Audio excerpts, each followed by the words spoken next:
Special हिवाळ्याकरिता खारीक खोबरं powder बनवणं झालंय आता खूपच सोपं। जराही ऊन न दाखवता किंवा न भाजता हे खारीक खोबरं मी मिक्सरलाच दळणार आहे। त्याकरिता एक भन्नाट ट्रिक वापरली आहे। सुरुवातीला काय करायचं, जी घेतलेली खारीक होती ना ती व्यवस्थित फोडून घ्यायची, त्यातील बी आणि त्यासोबत जो फुलाचा भाग असतो ना तो काढून टाकायचा। नाही काढला तर आपलं मिक्सरचं भांडं खराब होईल बरं का, त्यामुळे जरा जपून। संपूर्ण खारीक फोडून झाल्यानंतर लगेच आता खोबऱ्याचे देखील पातळ पातळ काप करून घ्यायचे, यामुळे ते मिक्सरला दळायला सोपं पडेल। दोनही साहित्य व्यवस्थित तयार झालं की लगेच आता एखादी कॅरी बॅग घ्यायची आहे, म्हणजे पिशवी घ्यायची आहे। यामध्ये खारीक आणि खोबरं दोन्ही भरायचं।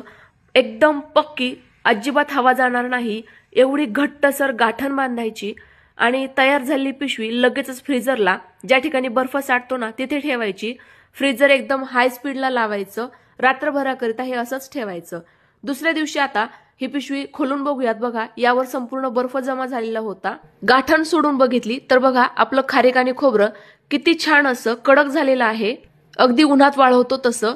लगेच आता थोडं थोडं करून हे मिक्सरच्या भांड्यात घालूयात आणि छान असं फिरवून घेऊयात।